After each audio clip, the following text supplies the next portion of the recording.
Hello friends, एडूनामा में आपका स्वागत है। हम देखेंगे एडिटोरिया करंट अफेयर्स। यह 1 जनवरी 2023 से 1 दिसंबर 2023 तक अपडेटेड है और यह BPSC all state PCS exam, Bihar दरोगा, बिहार पुलिस, बिहार शिक्षक भर्ती, बिहार एसएससी, एसएससी जीडी और अन्य सभी प्रतियोगी परीक्षाओं के लिए उपयोगी है। तो आइए हम शुरुआत करते हैं। हम लोग फटाफट 100.com जो टॉप 100 क्वेश्चंस पूरे साल का दिया गया है उसको डिस्कस करते हैं। तो पहले राष्ट्रीय स्तर के प्रश्न देखते हैं।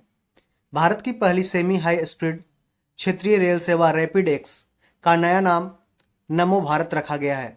भारत के किस महिला थाना को अंतर्राष्ट्रीय मानकीकरण संगठन आईएसओ 9001-2015 प्रमाण पत्र से प्रमाणित किया गया है? तो ये भोपाल मध्य प्रदेश के महिला थाना को। पश्चिम बंगाल का ब्रांड एम्बेसडर किसे चुना गया है? तो ये पूर्व भारतीय क्रिकेटर सौरव गांगुली को पश्चिम बंगाल का ब्रांड एम्बेसडर चुना गया है। माउंट एवरेस्ट के सामने से 21,500 फीट की ऊंचाई से स्काई डाइविंग करने वाली पहली महिला बन गई है शीतल महाजन। भारतीय रेलवे ने किस वर्ष तक वेटिंग टिकट को खत्म कर कंफर्म टिकट करने का लक्ष्य निर्धारित किया है? तो 2027 तक। भारत के पहले solar roof cycling track health वे का उद्घाटन हैदराबाद शहर में किया गया। बिहार का चौथा कृषि रोड मैप 2023 से लेकर 2028 तक है। ये राष्ट्रपति द्रौपदी मुर्मू ने इसे औपचारिक रूप से लॉन्च किया 18 अक्टूबर 2023 को। तो बिहार का चौथा कृषि रोड मैप राष्ट्रपति द्रौपदी मुर्मू ने औपचारिक रूप से 18 अक्टूबर 2023 को लॉन्च किया। उत्तर प्रदेश सरकार ने किस पशु को राज्य जलीय पशु घोषित किया है? तो ये गंगा डॉल्फिन को किया है। किसको? गंगा डॉल्फिन को। भारत का पहला राज्य कौन सा बना है जिसके सभी जिलों में हॉल मार्किंग केंद्र है? तो ये केरल बना है। किस राज्य सरकार ने अमूर बाज पक्षी की पहली जनगणना करने का निर्णय लिया? तो ये मणिपुर राज्य ने किया है। भारत के किस नगर निगम ने स्वच्छता ट्रेन पहल की शुरुआत की है? तो ये अहमदाबाद नगर निगम ने। भारत का पहला 3D प्रिंटेड पोस्ट ऑफिस कहाँ खोला गया? तो बेंगलुरु कर्नाटक में भारत का पहला 3D प्रिंटेड पोस्ट ऑफिस खोला गया है। विश्व के पहले 3D प्रिंटेड मुद्रित मंदिर का अनावरण कहाँ किया गया? तो सिद्धिपेट जिला तेलंगाना में विश्व के पहले 3D मुद्रित मंदिर का अनावरण किया गया। कहाँ पे? सिद्धिपेट जिला तेलंगाना में।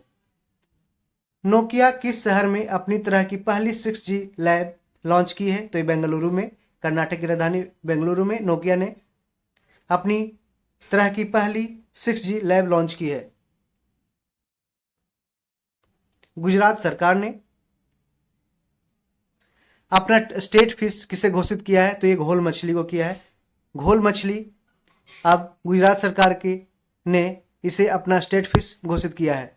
यूनेस्को की क्रिएटिव शहरों की सूची में भारत के किन 2 शहरों को शामिल किया गया है? तो ये कोझिकोड केरल जिसे साहित्य के लिए और ग्वालियर मध्य प्रदेश संगीत के लिए।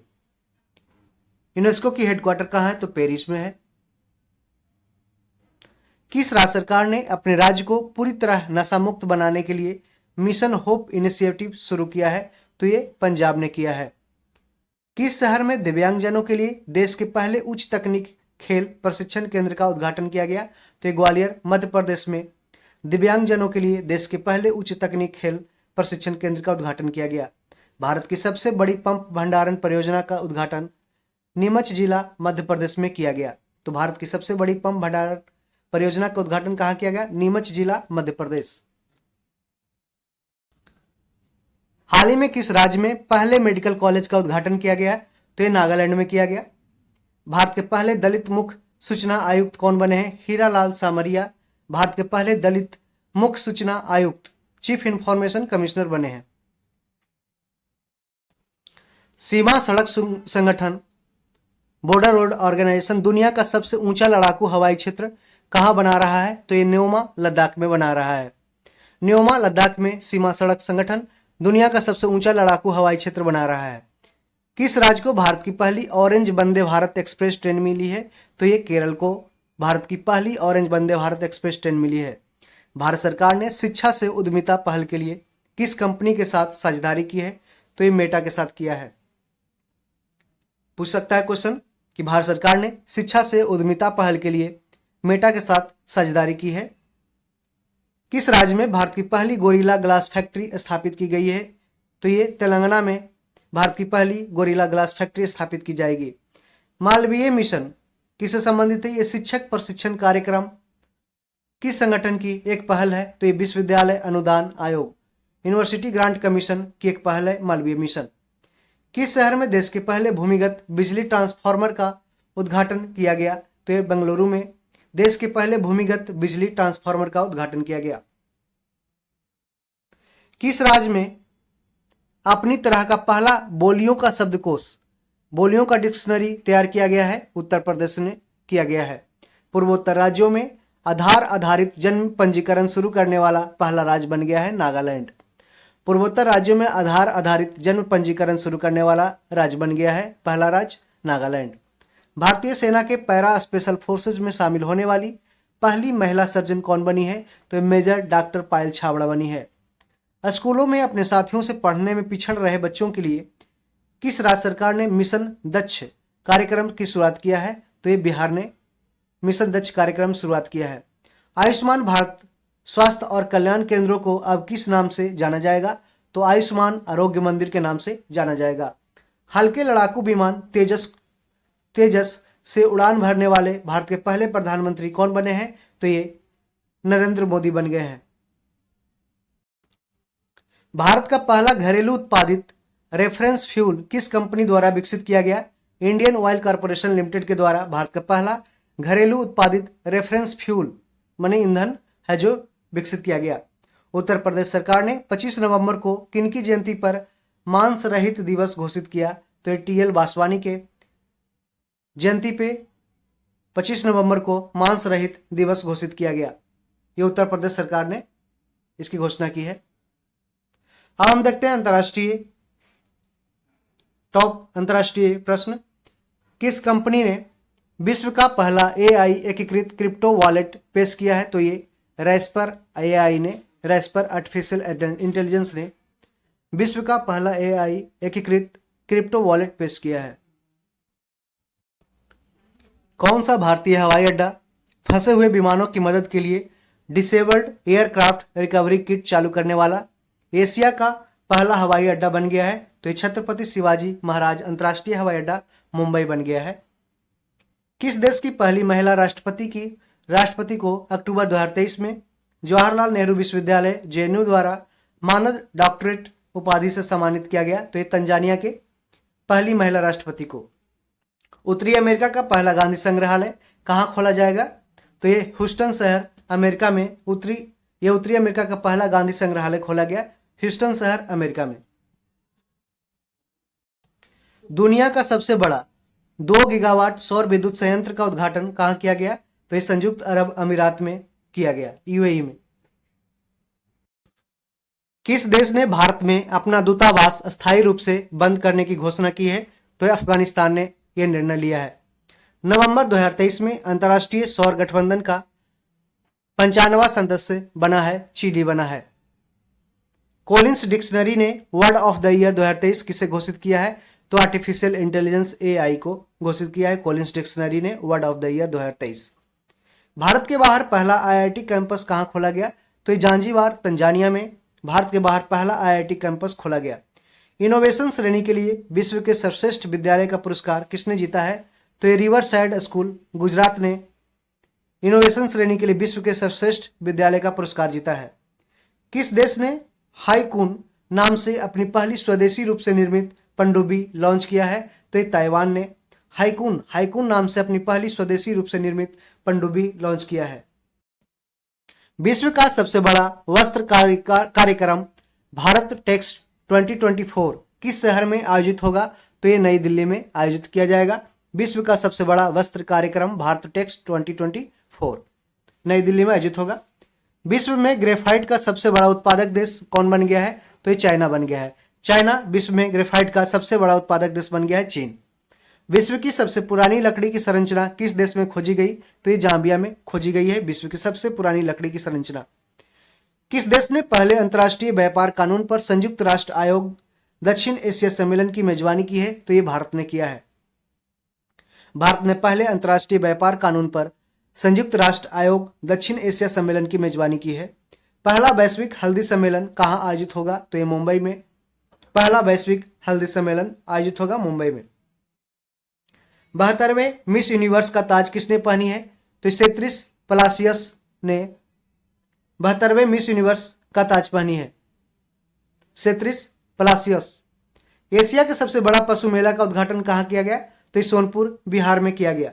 एशिया के सबसे बड़ा पशु मेला है, कहाँ लगता है? सोनपुर बिहार में।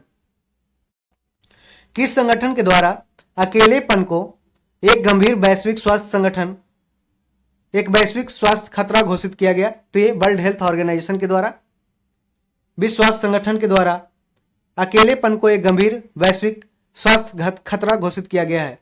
नवंबर 2023 में किस देश ने सोशल मीडिया प्लेटफॉर्म टिकटॉक को बैन कर दिया है? तो ये नेपाल ने टिकटॉक को बैन कर दिया। ये चाइनीज एप्लीकेशन है, इसके पहले भारत के द्वारा भी बैन कर दिया गया था। अक्टूबर 2023 में भारत ने किस देश के साथ पहली 2+2 विदेशी और रक्षा वार्ता नई दिल्ली में आयोजित हुआ? यूनाइटेड किंगडम के साथ। तो इसके पहले जापान, ऑस्ट्रेलिया, अमेरिका के साथ भी भारत है जो 2+2 डायलॉग जारी रख रहा है। आवारा कुत्तों को नसबंदी करने वाला दुनिया का पहला देश बन गया है भूटान। इजराइल में युद्ध के कारण फंसे हुए भारतीयों को लाने के लिए भारत सरकार ने ऑपरेशन अजय की शुरुआत की है। तो देखिए, ऑपरेशन अजय के द्वारा इजराइल अजय याद रखिएगा। ऑपरेशन अजय के द्वारा इजराइल में युद्ध के कारण फंसे हुए भारतीयों को लाने के लिए भारत सरकार ने इस ऑपरेशन को लॉन्च किया है। किस कंपनी ने डीजी कवच नामक एक पहल शुरू की है जिसका उद्देश्य वित्तीय धोखाधड़ी को रोकना है? तो ये गूगल के द्वारा डीजी कवच नामक एक पहल शुरुआत की है जिसके द्वारा वित्तीय धोखाधड़ी को रोकने का प्रयास किया जाएगा। किस हवाई अड्डे ने दक्षिण एशिया का पहला एयरक्राफ्ट रिकवरी ट्रेनिंग स्कूल स्थापित किया है? तो ये बेंगलौर अंतर्राष्ट्रीय हवाई अड्डा लिमिटेड ने दक्षिण एशिया का पहला एयरक्राफ्ट रिकवरी ट्रेनिंग स्कूल स्थापित किया है। अब देखते हैं साइंस एंड टेक्नोलॉजी, विज्ञान एवं प्रौद्योगिकी के मुख्य प्रश्न। किस अंतरिक्ष एजेंसी ने भारत के पहले मानव अंतरिक्ष उड़ान मिशन के क्रू एस्केप सिस्टम का सफलतापूर्वक परीक्षण किया है? तो इसरो ने किया है। इंडियन स्पेस रिसर्च ऑर्गेनाइजेशन, इसकी स्थापना 15 अगस्त 1969 को किया गया था। किस कंपनी ने भारत की पहली उपग्रह आधारित गीगा फाइबर सेवा शुरुआत किया है? तो रिलायंस जियो ने किया है। रिलायंस जियो ने भारत की पहली उपग्रह आधारित गीगा फाइबर सेवा की शुरुआत की है।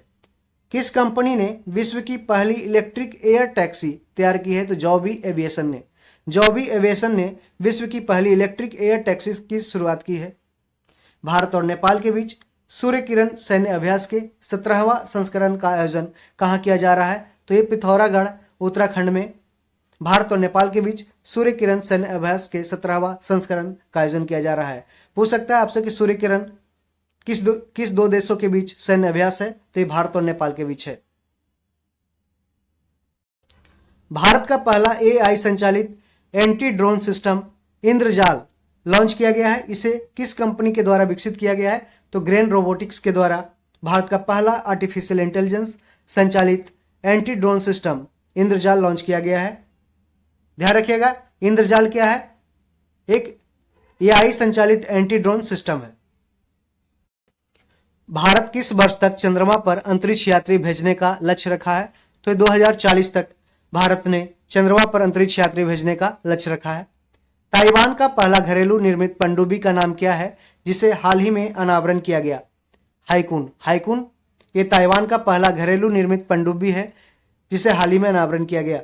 भारतीय सैन्य विरासत महोत्सव के पहले संस्करण का उद्घाटन रक्षा मंत्री राजनाथ सिंह के द्वारा किया गया नई दिल्ली में। तो भारतीय सैन्य विरासत महोत्सव के पहले संस्करण का उद्घाटन किसके द्वारा किया गया? रक्षा मंत्री राजनाथ सिंह के द्वारा नई दिल्ली में की गई। किस देश ने दुनिया का सबसे तेज इंटरनेट लॉन्च किया जिसकी स्पीड 1200 गीगावाट प्रति सेकंड है? तो ये चाइना के द्वारा किया गया। चाइना ने दुनिया का सबसे तेज इंटरनेट लॉन्च किया जिसकी स्पीड है 1200 गीगावाट प्रति सेकंड। सतलज नदी में एक दुर्लभ धातु टैंटलम की खोज किसने की है?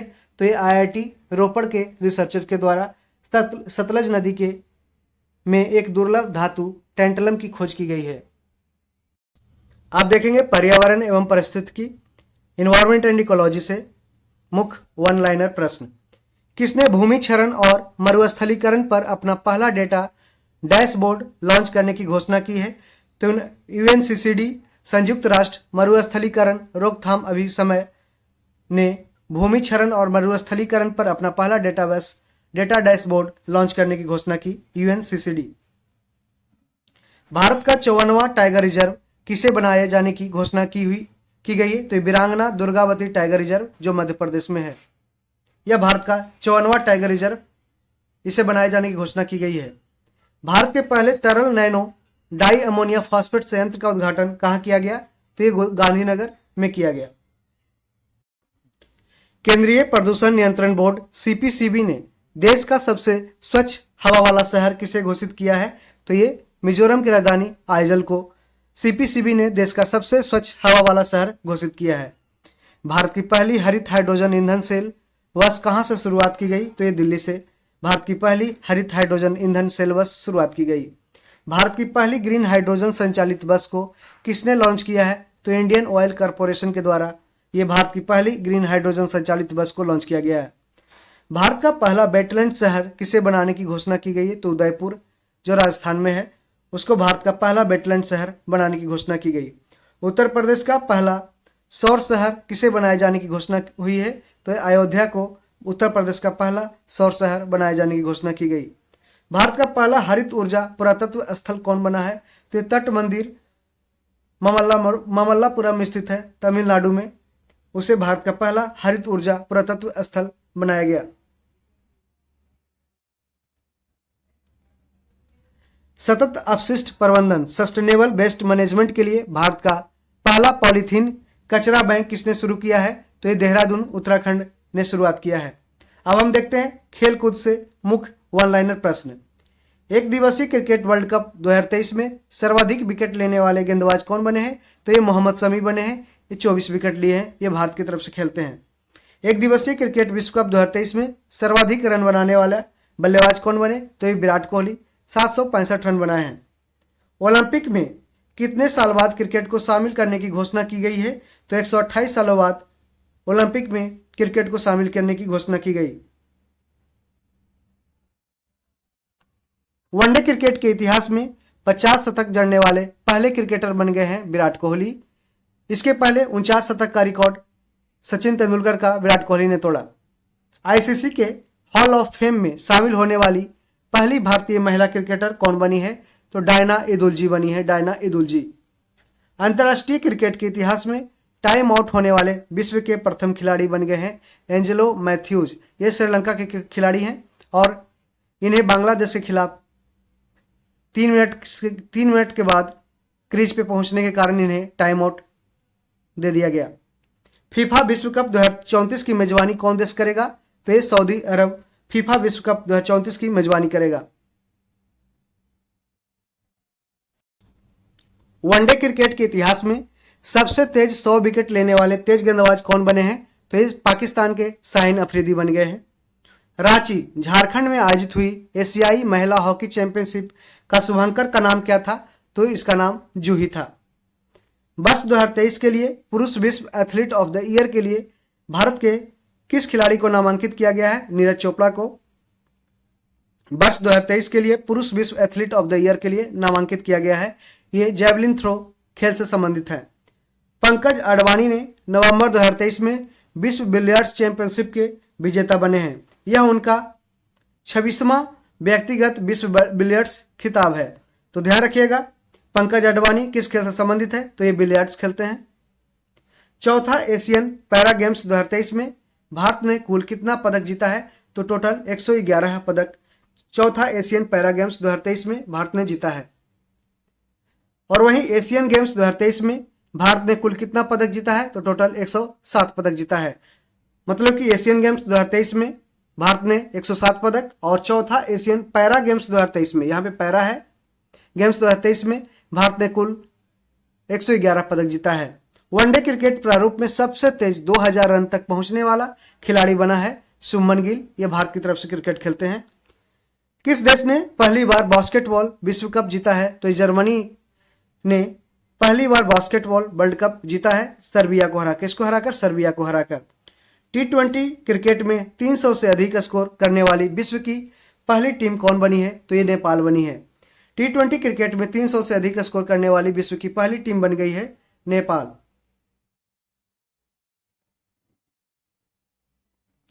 अंतर्राष्ट्रीय टेनिस हॉल ऑफ फेम के लिए खिलाड़ी के रूप में नामांकित होने वाले पहले एशियाई व्यक्ति कौन बन गए हैं? तो लिएंडर पेस। लिएंडर पेस किस खेल से संबंधित थे? ये टेनिस खेलते थे। वनडे क्रिकेट में 3000 छक्के लगाने वाली विश्व की पहली टीम बन गई है भारत। पहला खेलो इंडिया पैरा गेम्स 2023 का आयोजन कहाँ होगा? तो ये नई दिल्ली में पहला खेलो इंडिया पैरा गेम्स 2023 का आयोजन नई दिल्ली में किया जाएगा। चर्चा में रहा शब्द स्टॉप क्लॉक नियम। स्टॉप क्लॉक नियम किस खेल से संबंधित है? तो वह क्रिकेट से संबंधित है। टाइम आउट से पूछ सकता है, टाइम आउट किस खेल से संबंधित है? तो ये क्रिकेट से संबंधित है, जिसे हाल ही में एंजेलो मैथ्यूज ये टाइम आउट होने वाले विश्व के पहले क्रिकेटर बने हैं। अब देखते हैं केंद्रीय बजट 2023-24 के कुछ महत्वपूर्ण शब्दों का पूर्ण रूप देखते हैं। जैसे लाइफ है, lifestyle for environment. Lifestyle for environment, life का full form UIDF, urban infrastructure development fund. Gobardhan galvanising organic bio agro resources धन। Gobardhan galvanising organic bio agro resources धन।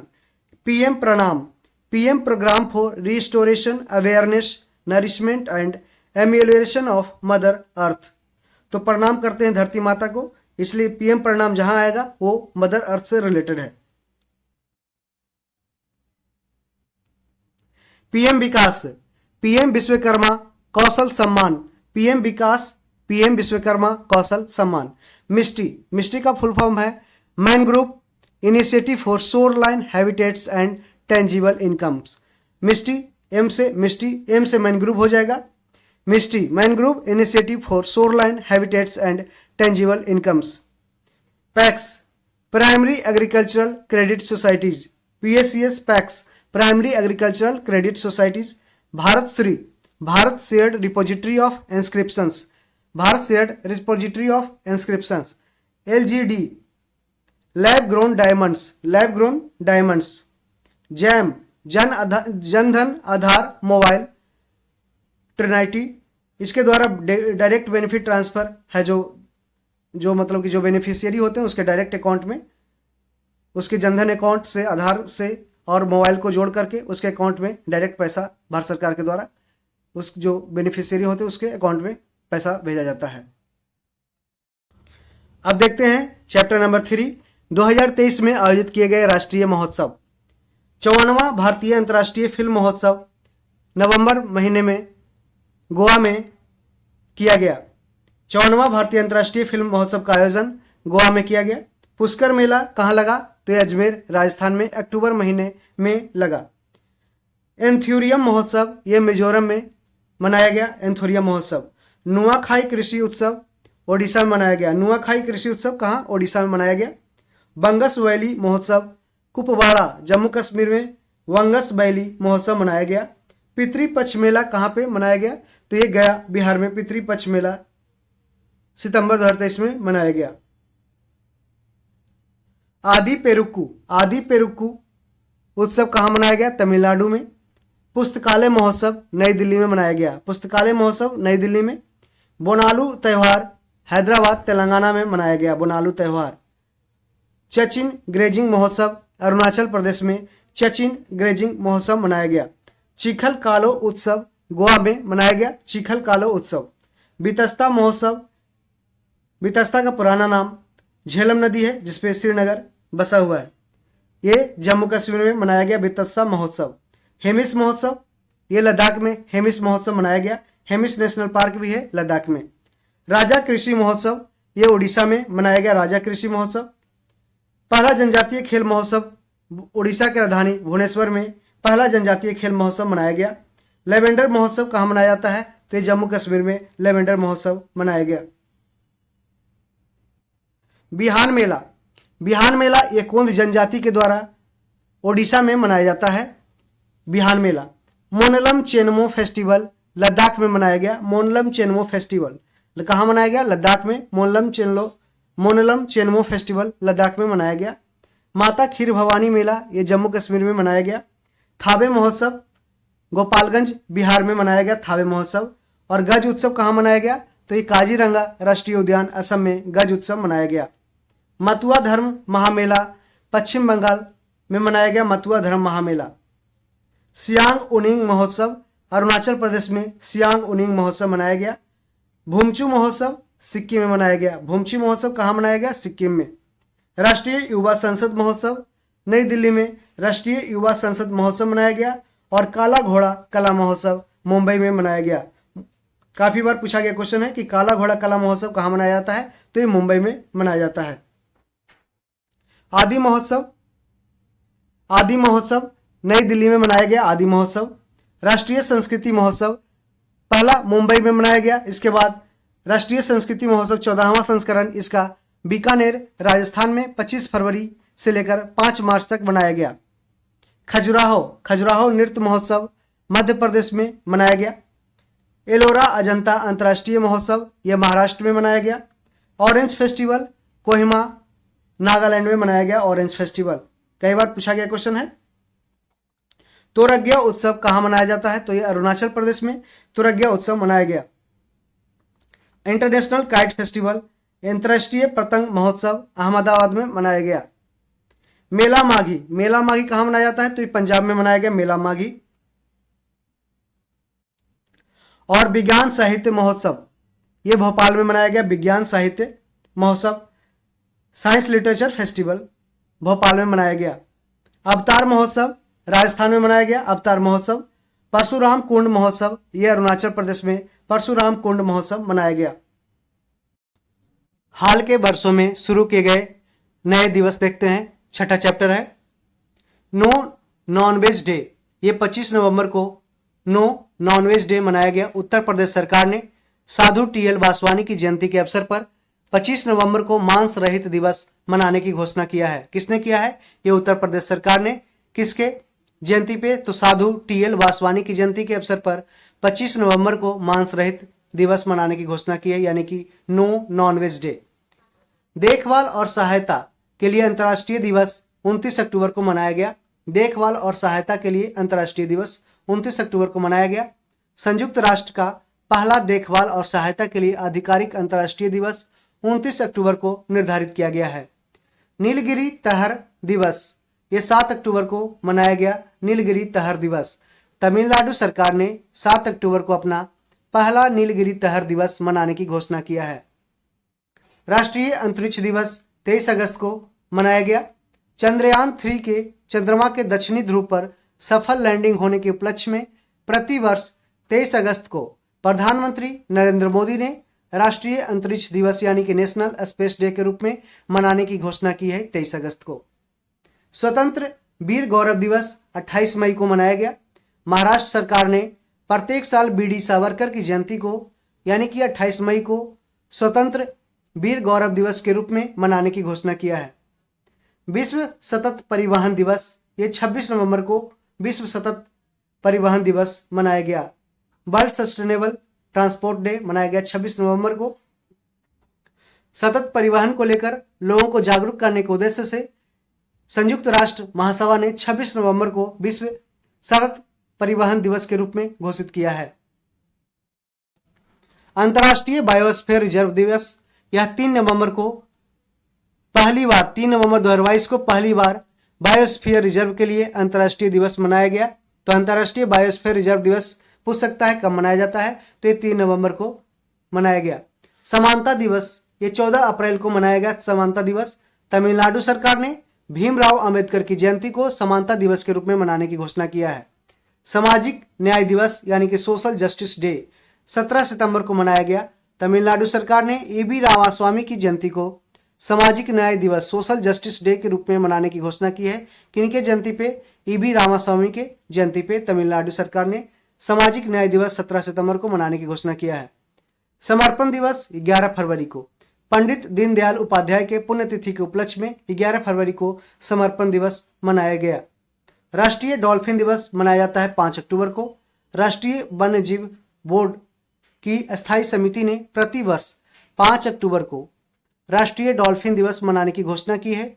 इस दिवस के आयोजन का उद्देश्य डॉल्फिन की प्रजातियों के संरक्षण के लिए जागरूकता बढ़ाना है। तो राष्ट्रीय डॉल्फिन दिवस मनाया जाता है 5 अक्टूबर को। मैत्री दिवस 6 दिसंबर को मनाया जाता है। मैत्री दिवस भारत और बांग्लादेश ने 6 दिसंबर को फ्रेंडशिप डे के रूप में मनाने का फैसला किया है। इस दिन वर्ष 1971 को 6 दिसंबर 1971 को भारत ने बांग्लादेश को मान्यता प्रदान किया था। अब जानते हैं राष्ट्रीय स्टार्टअप दिवस कब मनाया गया। तो 16 जनवरी को राष्ट्रीय स्टार्टअप दिवस मनाया जाता है। भारत में पिछले 2 वर्षों में स्टार्टअप की संख्या में लगातार बढ़ोतरी देखते हुए केंद्र सरकार ने 16 जनवरी को इसके लिए स्टार्टअप दिवस मनाने की घोषणा किया है। पराक्रम दिवस, ये 23 जनवरी को पराक्रम दिवस मनाया जाता है। सुभाष चंद्र बोस की 125वीं जन्म दिवस को केंद्र सरकार ने पराक्रम दिवस के रूप में मनाने का फैसला लिया। अब प्रत्येक साल 23 जनवरी को पराक्रम दिवस के रूप में मनाई जाएगी। महामारी की तैयारी का अंतर्राष्ट्रीय दिवस 27 दिसंबर को मनाया जाता है। महामारी की तैयारी का अंतर्राष्ट्रीय दिवस संयुक्त राष्ट्र तथा विश्व स्वास्थ्य संगठन दोनों ने मिलकर 27 दिसंबर को महामारी की तैयारी का अंतर्राष्ट्रीय दिवस घोषित किया। वीर बाल दिवस, ये 26 दिसंबर को मनाया जाता है। वीर बाल दिवस प्रधानमंत्री नरेंद्र मोदी ने गुरु गोविंद सिंह के 4 पुत्रों को श्रद्धांजलि देने हेतु प्रत्येक साल 26 दिसंबर को वीर बाल दिवस के रूप में मनाने की घोषणा की है। जनजातीय गौरव दिवस, ये 15 नवंबर को मनाया जाता है। जनजातीय गौरव दिवस भगवान बिरसा मुंडा की जन्म दिवस को अब प्रत्येक वर्ष जनजातीय गौरव दिवस के रूप में मनाने का फैसला केंद्र सरकार ने किया है। तो जनजातीय गौरव दिवस 15 नवंबर को मनाया जाता है। विभाजन विभीषिका स्मृति दिवस, ये 14 अगस्त को मनाया जाता है। प्रधानमंत्री नरेंद्र मोदी ने 14 अगस्त को प्रतिवर्ष विभाजन विभीषिका स्मृति दिवस के रूप में मनाने का निर्णय लिया, क्योंकि इसी दिन भारत और पाकिस्तान का विभाजन हुआ था। वर्ष 2022-23 में इसरो के द्वारा किए गए महत्वपूर्ण मिशन को जानते हैं। गगनयान का पहला परीक्षण उड़ान, इसकी लॉन्च तिथि है 21 अक्टूबर 2023। गगनयान का पहला परीक्षण उड़ान 21 अक्टूबर 2023 को, जिसे आगे डेट बढ़ा दिया गया है, यह TVD-1 प्रक्षेपण यान से लॉन्च किया जाएगा। इसका उद्देश्य है एक परीक्षण वाहन प्रदर्शन के माध्यम से गगनयान कार्यक्रम के लिए क्रू एस्केप सिस्टम का प्रदर्शन करना था, जिसे अभी हॉल्ट पे रखा है। आदित्य L1 मिशन, ये 2 सितंबर 2023 को आदित्य L1 मिशन लॉन्च किया गया। PSLV C-57 के द्वारा इसको लॉन्च किया गया। यह भारत का प्रथम सौर मिशन है। आदित्य L1 मिशन 2 सितंबर 2023 को लॉन्च किया गया। किसके द्वारा? प्रक्षेपण यान पूछ सकता है, तो PSLV polar satellite launch vehicle C-57 के द्वारा इसे लॉन्च किया गया आदित्य L1 मिशन को। यह भारत का प्रथम सोलर मिशन है, सौर मिशन है। DS-SAR मिशन, इसे 30 जुलाई 2023 को लॉन्च किया गया PSLV C-56 के द्वारा। DSSR मिशन को सिंगापुर के DSSR उपग्रह सहित कुल 7 उपग्रहों को PSLV C-56 के जरिए सफलतापूर्वक अंतरिक्ष में भेजा गया। किसका? तो ये सिंगापुर का था। चंद्रयान 3, इसे 14 जुलाई 2023 को, कब?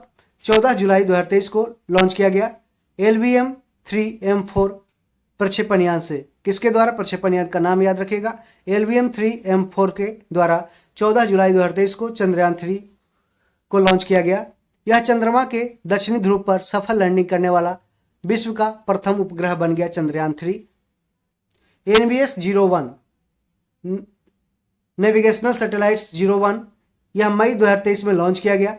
GSLV F-12 के द्वारा NBS-01 सैटेलाइट लॉन्च किया गया। NBS-01 अगली पीढ़ी के नाविक श्रृंखला का पहला उपग्रह है, जिसका उद्देश्य है देश की नौवहन क्षमताओं को, नेविगेशन पावर को, कैपेसिटी को बढ़ाना है। यह नेविगेशनल सैटेलाइट है 01। टेलियोस 2 मिशन, यह अप्रैल 2023 में लॉन्च किया गया PSLV C-55 के द्वारा। इस मिशन के तहत सिंगापुर के 2 उपग्रह, जिसमें प्राथमिक उपग्रह के रूप में टेलियोस 2 और सह यात्रा उपग्रह के रूप में लुमेलाइट 4 शामिल है। वन वेव इंडिया 2 उपग्रह को मार्च 2023 में LVM-3M3 मिशन ये प्रक्षेपण यान के द्वारा लॉन्च किया गया। इस मिशन के तहत 36 उपग्रहों को उनकी कक्षाओं में स्थापित किया जाएगा।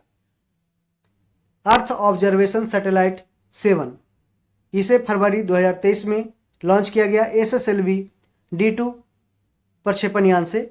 EOS 07 एवं 2 अन्य उपग्रह जानूस 1 अमेरिका एवं चेन्नई स्थित स्पेस किड्स इंडिया के आज़ादी सेट 2 को लॉन्च किया गया।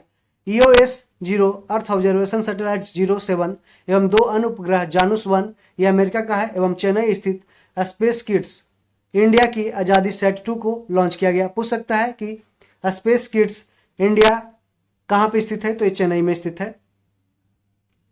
अर्थ ऑब्जर्वेशन सैटेलाइट 06, इसे नवंबर 2022 में लॉन्च किया गया। ये PSLV C-54 के द्वारा लॉन्च किया गया। ओशन सेट 3 और 8 अन्य नैनो उपग्रहों को इसके साथ लॉन्च किया गया। वन वेब इंडिया 1 उपग्रह को अक्टूबर 2022 में LBM-3M2 के द्वारा लॉन्च किया गया। यह LBM-3 का पहला वाणिज्यिक मिशन है, कमर्शियल मिशन है। इसरो ने इस मिशन के द्वारा 36 कमर्शियल सैटेलाइट को लॉन्च किया था। वन वेब इंडिया 1 को अक्टूबर 2022 में लॉन्च किया गया LBM-3M2 ये प्रक्षेपण यान के द्वारा। यह LBM-3 का पहला वाणिज्यिक मिशन है। इसरो ने इस मिशन के द्वारा 36 कमर्शियल सैटेलाइट को लॉन्च किया। अब जानते हैं 9वां चैप्टर, इसरो के आगामी मिशन। गगनयान 1 ये 2024 में अपेक्षित है कि लॉन्च होगा और यह मानव रहित अंतरिक्ष यान उड़ान परीक्षण है। गगनयान 1 2024 में इसका लॉन्च करने का डेट एक्सपेक्टेड है। यह मानव रहित अंतरिक्ष यान उड़ान परीक्षण है। गगनयान 2 2024 में ही इसको भी अपेक्षित है कि लॉन्च किया जाएगा। यह मानव रहित अंतरिक्ष यान उड़ान परीक्षण है। अब निसार जानते हैं, निसार क्या है। जनवरी 2024 में इसका है जो प्रक्षेपण किया जाएगा। NASA ISRO synthetic aperture radar निशान का किसके द्वारा है, तो नासा और इसरो के द्वारा मिलकर के एक संयुक्त परियोजना बनाया गया निसार। निसार का फुल फॉर्म पूछ सकता है, तो NASA ISRO synthetic aperture radar. Gaganyaan 3 इसे 2024 में ही इसको लॉन्च करने का एक्सपेक्टेड डेट है। गगनयान मिशन का पहला चालक दल गगनयान 3 में जाएगा। शुक्रयान 1 इसे दिसंबर 2024 में एक्सपेक्टेड है कि लॉन्च किया जाएगा। शुक्र ग्रह के अध्ययन के लिए ऑर्बिटर भेजा जाएगा। तो शुक्र ग्रह के अध्ययन के लिए क्या भेजा जाएगा, ऑर्बिटर भेजा जाएगा। शुक्रयान 1 दिसंबर 2024। चंद्र ध्रुवीय अन्वेषण मिशन यह 2025 में लॉन्च किया जाएगा। चंद्रमा के दक्षिणी ध्रुव क्षेत्र का पता लगाने के लिए जाक्सा और इसरो का एक अवधारणा मिशन है चंद्र ध्रुवीय अन्वेषण मिशन, जिसे 2025 में लॉन्च किया जाएगा। जाक्सा ये जापानीज स्पेस एजेंसी है और ISRO Indian space research organisation के द्वारा दोनों के द्वारा मिलकर चंद्रमा के दक्षिणी ध्रुव क्षेत्र का पता लगाने के लिए एक अवधारणा मिशन चंद्र ध्रुवीय अन्वेषण मिशन 2025 में लॉन्च किया जाएगा। मंगलयान 2 इसे 2024 में लॉन्च किया जाएगा। मंगल ग्रह के अध्ययन के लिए ऑर्बिटर, लैंडर एवं रोवर को भेजा जाएगा। ऑर्बिटर, लैंडर एवं रोवर को मंगल ग्रह के अध्ययन के लिए मंगलयान 2 के द्वारा 2024 में भेजा जाएगा। चैप्टर नंबर 10 देखते हैं। वर्ष 2023 में बने नए ब्रांड एम्बेसडर कौन कौन है, तो पश्चिम बंगाल के ब्रांड एम्बेसडर सौरभ गांगुली बने हैं। पश्चिम बंगाल के brand ambassador Saurav Ganguly. SBI के ब्रांड एम्बेसडर MS धोनी को बनाया गया। SBI के brand ambassador state bank of India के ब्रांड एम्बेसडर बने हैं MS धोनी। रिलायंस जियो मार्ट के ब्रांड एम्बेसडर MS धोनी बने हैं। रिलायंस जियो मार्ट के brand ambassador MS Dhoni. Mobil के ब्रांड एम्बेसडर ऋतिक रोशन को बनाया गया। मोबिल के ब्रांड एम्बेसडर ऋतिक रोशन। चुनाव आयोग के राष्ट्रीय आइकन सचिन तेंदुलकर बने हैं। चुनाव आयोग के राष्ट्रीय आइकन सचिन तेंदुलकर। ICC विश्व कप के ग्लोबल एम्बेसडर सचिन तेंदुलकर बने हैं। ICC विश्व कप के ग्लोबल एम्बेसडर सचिन तेंदुलकर बने थे। भारत पेट्रोलियम के ब्रांड एम्बेसडर राहुल द्रविड़ बने हैं। भारत पेट्रोलियम के ब्रांड एम्बेसडर। रैंगलर के ब्रांड एम्बेसडर कौन बने हैं, तो ये स्मृति मंधाना रैंगलर के ब्रांड एम्बेसडर बने हैं। हर्बल लाइफ न्यूट्रिशन इंडिया के ब्रांड एम्बेसडर स्मृति मंधाना बनी है। त्रिपुरा पर्यटन के ब्रांड एम्बेसडर सौरभ गांगुली और बंधन बैंक के ब्रांड एम्बेसडर भी सौरव गांगुली हैं। तो सौरव गांगुली याद रखिएगा, त्रिपुरा के ब्रांड एम्बेसडर, त्रिपुरा पर्यटन के ब्रांड एम्बेसडर, पश्चिम बंगाल के ब्रांड एम्बेसडर और बंधन बैंक के ब्रांड एम्बेसडर सौरव गांगुली हैं। मिंत्रा के ब्रांड एम्बेसडर रणबीर कपूर को बनाया गया है। मिंत्रा के ब्रांड एम्बेसडर है रणबीर कपूर। प्यूमा इंडिया के ब्रांड एम्बेसडर है हरमनप्रीत कौर, ये महिला क्रिकेटर है। प्यूमा इंडिया के brand ambassador Harmanpreet Kaur. Hyundai motor India limited की ब्रांड एम्बेसडर यस्तिका भाटिया एवं रेणुका सिंह ठाकुर है, दोनों क्रिकेटर हैं। हुंडई मोटर इंडिया लिमिटेड की ब्रांड एम्बेसडर यस्तिका भाटिया एवं रेणुका सिंह ठाकुर है। पेप्सिको इंडिया के brand ambassador Ranveer Singh, PepsiCo India के brand ambassador Ranveer Singh. UNICEF India के राजदूत हैं आयुष्मान खुराना। यूनिसेफ इंडिया के राजदूत कौन है? आयुष्मान खुराना। राष्ट्रीय खनिज विकास निगम के निकहत जरीन है जो ब्रांड एम्बेसडर है। उत्तराखंड के ब्रांड एम्बेसडर प्रसून जोशी को बनाया गया है। उत्तराखंड खंड के ब्रांड एम्बेसडर प्रसून जोशी बने हैं। बायजूस के जो ब्रांड एम्बेसडर बने हैं लियोनेल मेसी। बायजूस के ब्रांड एम्बेसडर लियोनेल मेसी हैं। टीवी उन्मूलन कार्यक्रम निक्षय मित्रा के ब्रांड एम्बेसडर दीपा मलिक बनी है। टीवी उन्मूलन कार्यक्रम निक्षय मित्रा की brand ambassador Deepa Malik. Max life insurance company limited के ब्रांड एम्बेसडर रोहित शर्मा और उसकी पत्नी रितिका सचदेव बनी है। गरुड़ एरोस्पेस महेंद्र सिंह धोनी। गरुड़ एरोस्पेस के जो हेड ये ब्रांड एम्बेसडर हैं वो महेंद्र सिंह धोनी बने हैं। अब हम देखेंगे वर्ष 2023 के विभिन्न ऑपरेशन के बारे में। 11 नंबर चैप्टर ऑपरेशन अजय, ये भारत सरकार के द्वारा ऑपरेशन अजय को लॉन्च किया गया। इजराइल हमास संघर्ष क्षेत्र से भारतीय नागरिकों को सुरक्षित भारत लाने के लिए भारत सरकार द्वारा ऑपरेशन अजय लॉन्च किया गया।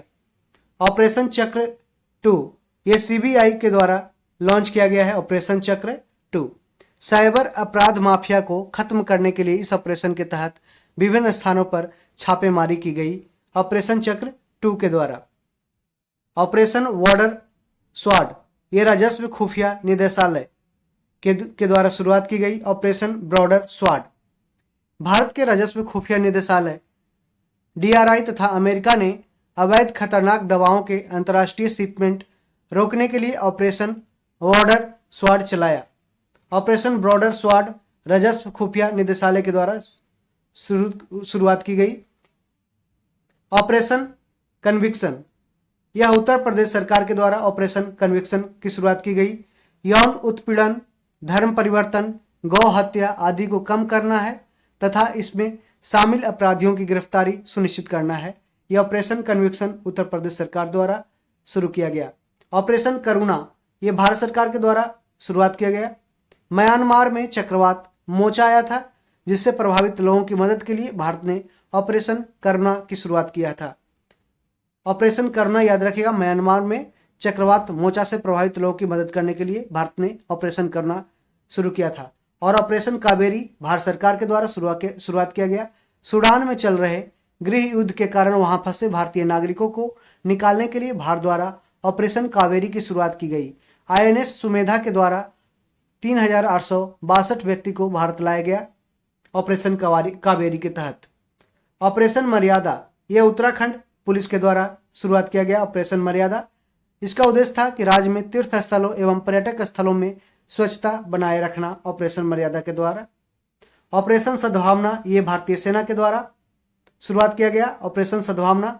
जम्मू कश्मीर में ग्रामीण क्षेत्रों और लाइन ऑफ कंट्रोल के पास एलओसी के पास के क्षेत्रों में लोगों की मदद करने के लिए ऑपरेशन सद्भावना को लॉन्च किया गया। और ऑपरेशन दोस्त ये भारत सरकार के द्वारा लॉन्च किया गया। तुर्की एवं सीरिया में आए भूकंप से प्रभावित लोगों की मदद के लिए भारत सरकार द्वारा ऑपरेशन दोस्त चलाया गया था। ऑपरेशन गरुड़, ये सीबीआई और एनसीबी के द्वारा ऑपरेशन गरुड़ की शुरुआत की गई। अवैध मादक पदार्थों की तस्करी नेटवर्क के खिलाफ एक बहुचरणीय ऑपरेशन शुरू किया गया। ऑपरेशन मेघचक्र सीबीआई के द्वारा शुरुआत किया गया। बाल यौन शोषण से जुड़ी सामग्री को ऑनलाइन प्रसारित करने वाले के खिलाफ कार्रवाई करना ऑपरेशन मेघचक्र के द्वारा सीबीआई का काम है। ऑपरेशन मिशन अमानत, ये भारतीय रेलवे ने शुरुआत किया है ऑपरेशन मिशन अमानत। इसके द्वारा रेल यात्रियों के खोए हुए सामान को ट्रैक करने के लिए ऑपरेशन मिशन अमानत चलाया गया भारतीय रेलवे के द्वारा।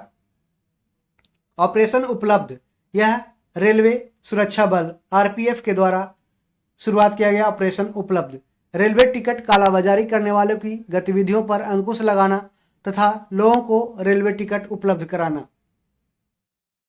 ऑपरेशन गंगा, ऑपरेशन गंगा के द्वारा केंद्र सरकार ने लॉन्च किया, शुरुआत किया ऑपरेशन गंगा। इसके द्वारा रूस यूक्रेन युद्ध के कारण भारत सरकार ने यूक्रेन से भारतीय नागरिकों को निकालने के लिए ऑपरेशन गंगा की शुरुआत की। अब डिटेल में जानते हैं ऑपरेशन दोस्त और ऑपरेशन गंगा के बारे में।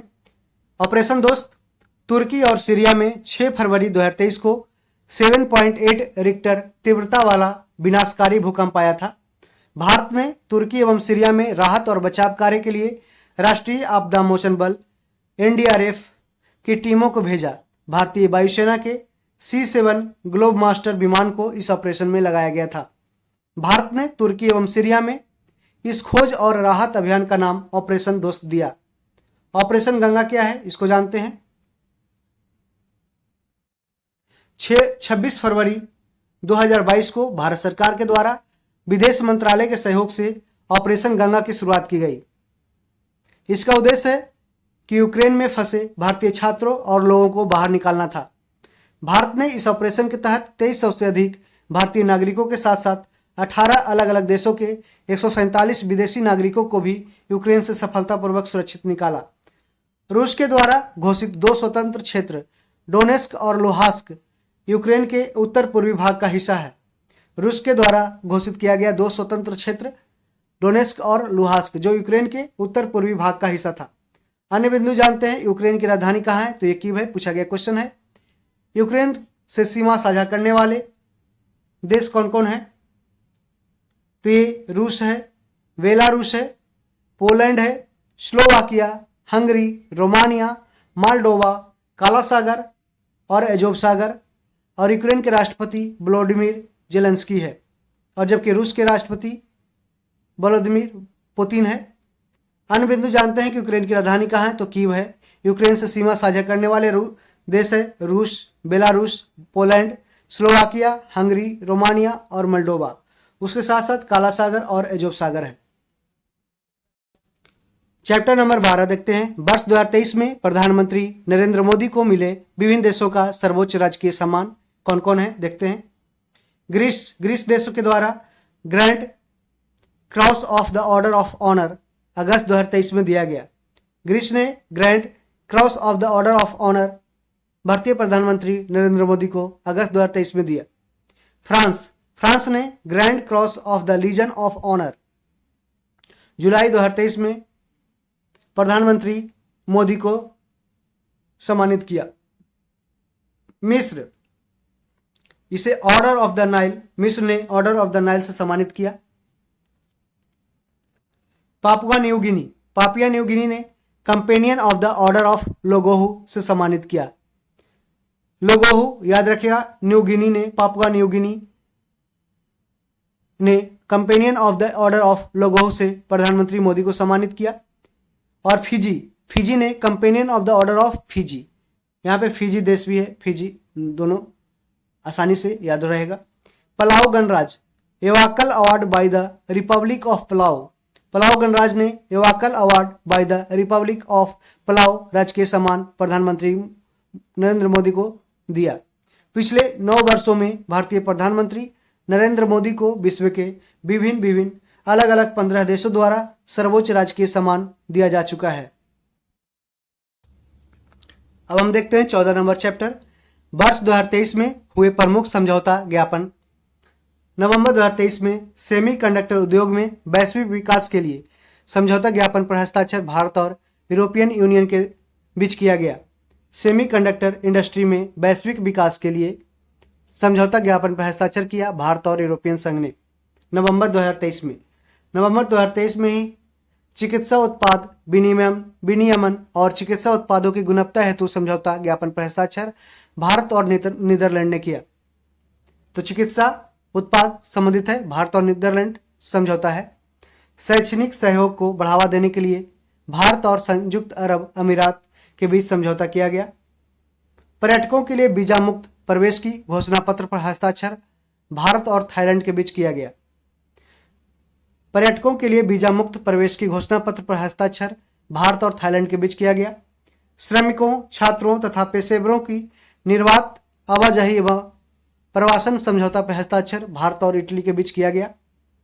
खेल, समुद्री उद्योग और सांस्कृतिक आदान प्रदान के क्षेत्र में 6 समझौता ज्ञापन पर हस्ताक्षर भारत और तंजानिया के बीच किया गया। खेल, समुद्री उद्योग और सांस्कृतिक आदान प्रदान के क्षेत्र में 6 समझौता ज्ञापन पर हस्ताक्षर भारत और तंजानिया के बीच किया गया। हरित हाइड्रोजन के लिए समझौता पर हस्ताक्षर भारत और सऊदी अरब के बीच किया गया। ग्रीन हाइड्रोजन के लिए भारत और सऊदी अरब के बीच समझौता हुआ। नागरिक उड्डयन सहयोग को मजबूत करने हेतु भारत और न्यूजीलैंड के बीच समझौता हुआ। कृषि क्षेत्र में सहयोग के लिए भारत और मोल्डोवा के बीच हस्ताक्षर किया गया। कृषि क्षेत्र में सहयोग के लिए भारत और मोल्डोवा के बीच समझौता हस्ताक्षर किया गया। वर्ष 2028 तक कार्मिक प्रबंधन तथा लोक प्रशासन क्षेत्र में सहयोग बढ़ाने हेतु भारत और सिंगापुर के बीच समझौता किया गया। वर्ष 2028 तक कार्मिक प्रबंधन तथा लोक प्रशासन क्षेत्र में सहयोग बढ़ाने हेतु भारत और सिंगापुर के बीच समझौता किया गया। बायोटेक्नोलॉजी तथा कृषि यानी कि जैव प्रौद्योगिकी तथा कृषि के क्षेत्र में युवा शोधकर्ताओं और स्टार्टअप आदान प्रदान हेतु समझौता किया गया भारत और अर्जेंटीना के बीच। भारत और अर्जेंटीना के बीच बायोटेक्नोलॉजी तथा एग्रीकल्चर के क्षेत्र में युवा शोधकर्ताओं और स्टार्टअप को बढ़ावा देने हेतु आदान प्रदान करने हेतु समझौता किया गया। रक्षा, हेलीकॉप्टर तथा औद्योगिक सहयोग को बढ़ावा देने के लिए भारत और अर्जेंटीना के बीच सहयोग किया गया, हस्ताक्षर किया गया। बैंकिंग और शिक्षा के क्षेत्र में भारत और यूनाइटेड अरब अमीरात के बीच समझौता हुआ। यूपीआई से भुगतान करने को लेकर समझौता किया भारत ने फ्रांस के साथ। भारत ने फ्रांस के साथ यूपीआई से भुगतान करने को लेकर एक समझौता पर हस्ताक्षर किया। सेमीकंडक्टर पारिस्थितिकी तंत्र के विकास के लिए भारत और जापान के बीच समझौता हुआ। सेमीकंडक्टर पारिस्थितिकी तंत्र के विकास के लिए भारत और जापान के बीच समझौता हुआ। आपराधिक मामलों की जांच के लिए पारस्परिक कानूनी सहायता संधि पे भारत और बेल्जियम ने संधि पे हस्ताक्षर किया। जल प्रौद्योगिकी केंद्र बनाने हेतु भारत और इजराइल ने समझौता किया। तो जल से इजराइल याद रखिएगा। औद्योगिक अनुसंधान एवं विकास सहयोग के लिए भारत और इजराइल ने समझौता हस्ताक्षर किया।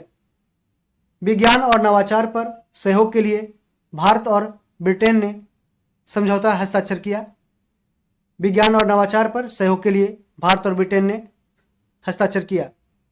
द्विपक्षीय संबंधों को मजबूत करने के लिए पहले रक्षा सहयोग समझौते पर भारत और रोमानिया ने हस्ताक्षर किया।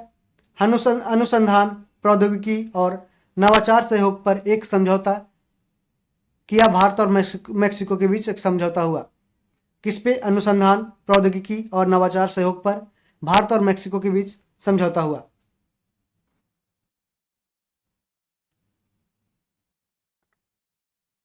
सेमीकंडक्टर आपूर्ति श्रृंखला और नवाचार साझेदारी पर भारत और संयुक्त राज्य अमेरिका ने समझौता किया। राजनयिक और आधिकारिक पासपोर्ट धारकों के लिए वीजा में छूट के लिए भारत और फिजी ने समझौता किया। राजनयिक और आधिकारिक पासपोर्ट धारकों के लिए वीजा में छूट के लिए समझौता भारत और फिजी ने किया।